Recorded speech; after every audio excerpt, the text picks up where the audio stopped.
The only thing harder than sticking to a plan when the plan gets difficult is sticking to the plan when there's been setbacks or obstacles. So whether that plan is a new stretch goal for work or a new marketing campaign for your company or a new class you're creating or one of the countless number of new tasks we take on in the name of growth and improvement, staying in the game isn't easy. And I know that many people, including myself, say that showing up is the hardest part.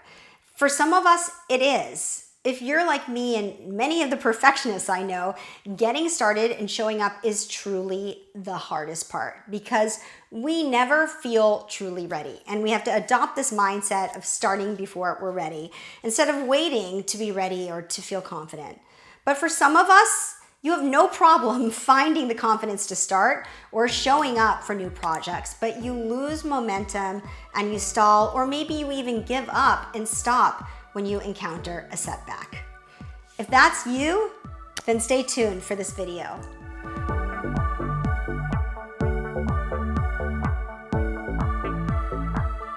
Hi, I'm Fia Fasbinder, and welcome to Fia Speaks, where I unpack the tools and techniques for unstoppable confidence. Now, the struggle for most of us in scenarios where we've embarked on a new journey of self-improvement is to stay on that journey, especially when there's setbacks and especially when there's struggle. And struggle is inevitable when we're taking on anything challenging. I truly believe that anything worth doing because it's going to help us grow as a person, either personally or professionally, or maybe both, has to be challenging. The only way we grow is by pushing ourselves to do uncomfortable things. I call it being comfortable with the uncomfortable and not giving up and staying in your game when there are setbacks is uncomfortable. So you may be asking yourself, so what's the secret to becoming comfortable with the uncomfortable? How do I even do that? What does that mean? I'll tell you that it's absolutely possible because it's what most successful people in the world do. In every industry, in every profession, in every walk of life, they stay on top of their game and get to the top of their game by becoming comfortable with the uncomfortable. And there is really nothing more painful for me than meeting a person with so much raw talent, with so much potential for success, who hasn't embraced becoming comfortable with the uncomfortable. We all know somebody like that. Maybe it's you even. Maybe you're the one thinking, I'm the one who's not comfortable with the uncomfortable. Maybe you've stalled after a setback or after an obstacle, or maybe you just aren't making progress on becoming this best version of yourself because you know that if you could master this one concept, you could go from good to great. Because what happens for most of us is if we stagnate and stall for long enough, it chips away at us. It leads to so much regret, and sometimes it even leads to bitterness because we have bitterness towards the hustlers out there who are taking the strides to accomplish their goals.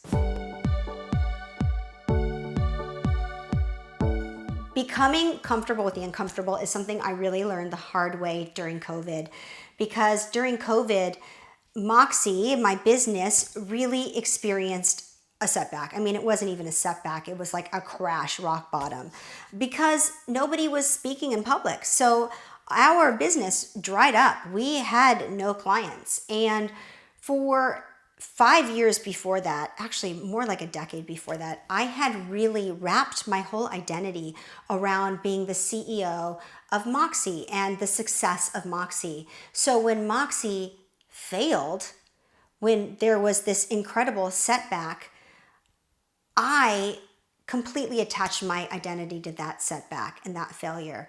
And I wasn't able to embrace this concept of uncomfortable things are going to happen, challenging things are going to happen, and that you have to embrace that and get gritty and get scrappy and keep going. I did eventually learn this concept. I learned it the hard way though. I went probably a year really attaching my identity to the setback and really stalling progress. It took a good year for me to really dust myself off and get gritty and to like get up and warrior up and say, we're doing this. We are going to find a way to make this company succeed. And we did. And one of the reasons we did is that I was finally able to embrace being comfortable with the uncomfortable. So let's dive into how to become comfortable with the uncomfortable. The problem is that most of us label those feelings as bad due to past experiences. And then our brain files away those uncomfortable feelings are signals for us to stop or run away. And I talked about this a little bit in my video on emotional reframing, but it's like, the saying, when the going gets tough, the tough get going. Well, some of us that haven't embraced this concept, we literally get going, like we run away or we stop altogether, because these are the modern versions of fight or freeze. When we stop doing whatever it is that we need to be doing on our path to greatness, or we run away from it, we are freezing and we are fleeing. And what we really want to do is fight. Like, proverbially speaking, we want to fight. We want to attack those setbacks and those obstacles, push right past them. We want to win the game. So that is what we're going to learn to do. Okay, you are now halfway through my video. This is where I invite you to subscribe to our channel. So subscribe to our channel. I hope that you are finding value in this video. If you are, please like it, share it, subscribe to our channel, and hit that alert button so you get notified anytime I put out new content.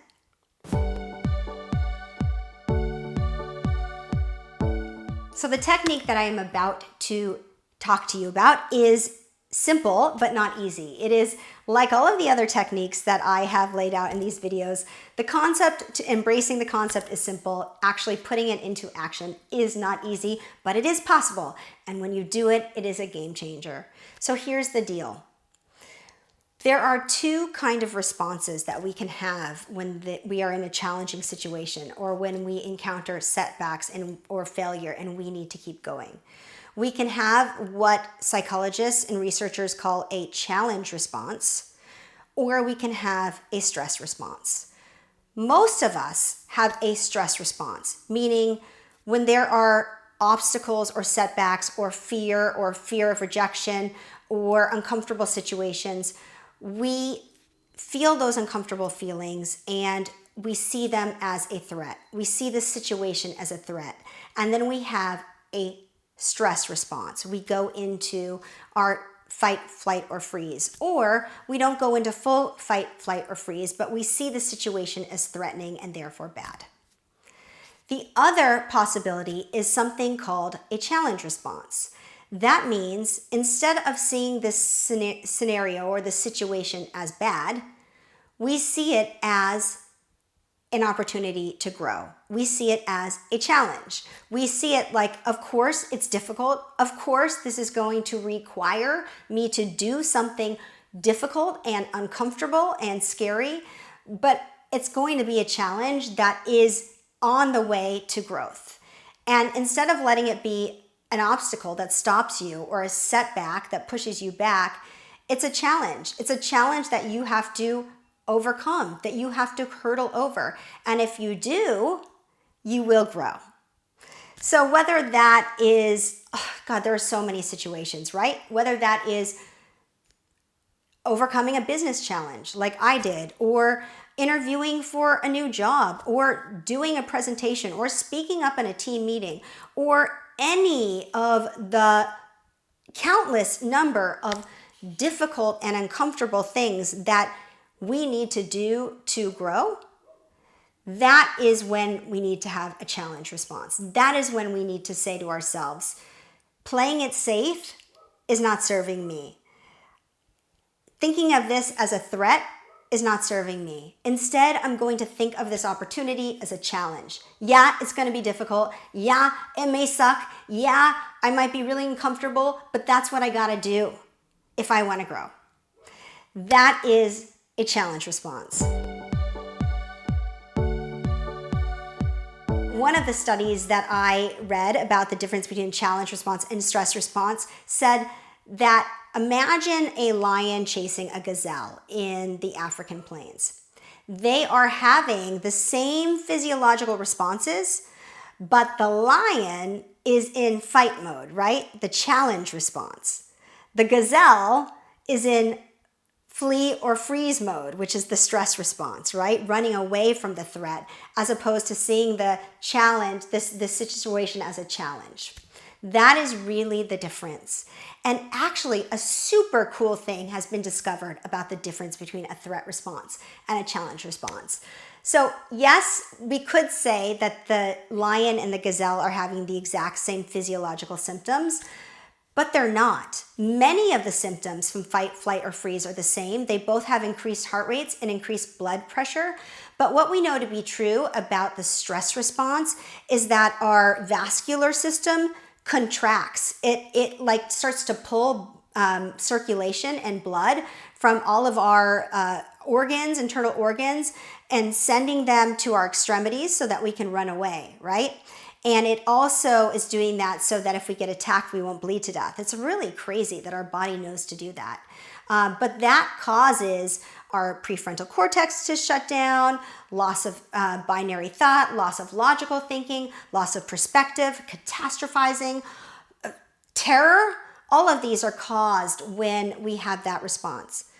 On the other hand, if we think about this situation as a challenge instead of a threat, we're still going to have our heart rate, we're still going to have higher blood pressure, but actually our vascular system expands. We actually get more circulation, more blood flow. We are actually like becoming these high-performing machines that are so capable of stepping up to that challenge, so capable of stepping up to the plate. So, the next time you are in a situation where there has been a setback and you don't want to stay the course, you don't want to show up again, you don't want to go back, or maybe it's just difficult. Maybe it's like my daughter who has to go to soccer practice and it's really hard. Sometimes they run for, do skills and conditioning for 3 hours a day. And that is the time where I have to urge her, she's 13, to get gritty, that the only way to grow is to do these things, that sitting on the couch or skipping soccer practice is not going to make her a better soccer player. It's just not. That's the way life works. And I hope that you will think about this challenge response versus stress response next time you are in one of those situations where getting gritty is really required to stay the course. That's it. I hope you enjoyed this video. I hope you found value in it. If you liked it, again, make sure to share it with a friend, share it with a colleague, share it with somebody who could benefit from this. Subscribe to our channel, hit that alert button, and I will see you in our next video in our Fia Speaks series on confidence right there.